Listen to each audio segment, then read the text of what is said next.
Will the mark of the beast be a microchip?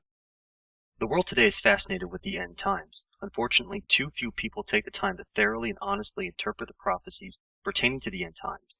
Perhaps one of the most intriguing aspects is this figure we call the Antichrist.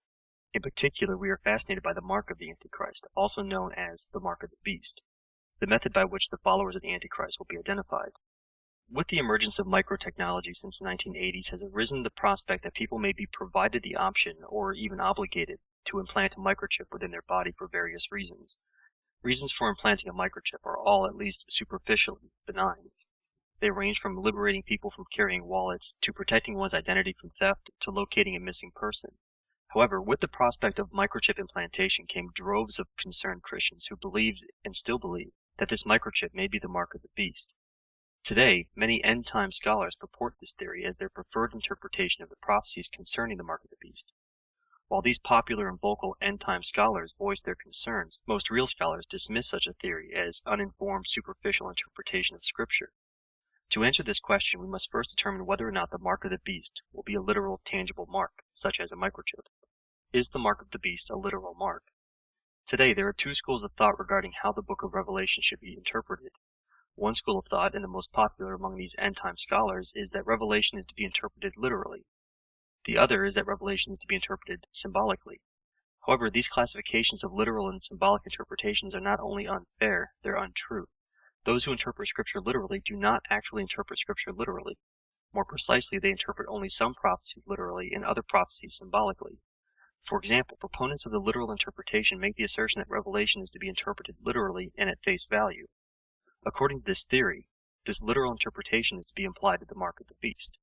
However, proponents of the literal interpretation do not interpret passages within Revelation relating to the description of the Antichrist literally.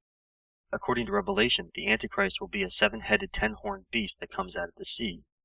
And I saw a great beast come out of the sea. He had 10 horns and 7 heads, with 10 crowns on his horns, and on each head was a blasphemous name.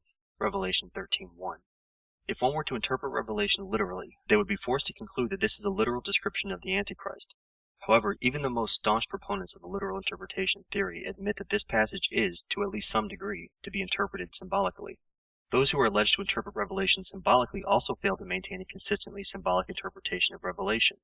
However, their classification of those who interpret Revelation symbolically is not a self-proclaimed classification. A more apt description for how these scholars interpret Revelation is exegetically. According to these scholars, Revelation is not to be interpreted strictly literally or strictly symbolically. Revelation is to be interpreted exegetically, or in light of Scripture. Both classes of scholars agree that at least certain portions of Revelation should be interpreted in light of similar passages found elsewhere within Scripture. Both literal and exegetical interpreters of Revelation agree that Revelation 13:1, which describes the Antichrist as a seven-headed, 10-horned beast, must be interpreted symbolically, not literally, and in light of Daniel 7. He gave me this explanation. The fourth beast is a fourth kingdom that will appear on earth. It will be different from all other kingdoms, and will devour the whole earth, trampling it down and crushing it. The 10 horns are 10 kings who will come from this kingdom. After them another king will arise, different from the earlier ones. He will subdue 3 kings. He will speak against the Most High and oppress his holy people, and try to change the set times and laws. The holy people will be delivered into his hands for time, times, and half a time. Daniel 7:23-25. Where exegetical and literal interpreters disagree is whether or not biblical references to mark on the hand and forehead can or should be applied in the same way. Mark of the beast in Revelation. He also forced everyone, small and great, rich and poor, free and slave, to receive a mark on his right hand or on his forehead. Revelation 13:16. Marks on the hands and forehead in Scripture. This observance will be for you like a sign on your hand and a reminder on your forehead that this law of God is to be on your lips. For the Lord brought you out of Egypt with his mighty hand. Exodus 13:9. And it will be like a sign on your hand and a symbol on your forehead that the Lord brought us out of Egypt with his mighty hand. Exodus 13:16. These commandments that I give you today are to be on your hearts. Impress them on your children. Talk about them when you sit at home and when you walk along the road, when you lie down and when you get up. Tie them as symbols on your hands and bind them on your foreheads. Deuteronomy 6:6-8. Fix these words of mine on your hearts and minds. Tie them as symbols on your hands and bind them on your foreheads. Deuteronomy 11:18. Some will say, I belong to the Lord. Others will call themselves by the name of Jacob. Still others will write on their hand, the Lord's, and will take the name Israel. Isaiah 44:5. and said to him, Go throughout the city of Jerusalem, and put a mark on the foreheads of those who grieve and lament over the detestable things that are done in it. Ezekiel 9:4.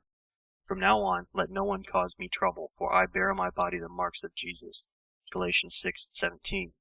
Most scholars agree that due to the common usage of marking the hand and forehead as identifying one as a follower or believer, the mark of the beast is likely to be interpreted as one who worships the beast. Never in Scripture is the mark a literal or tangible mark.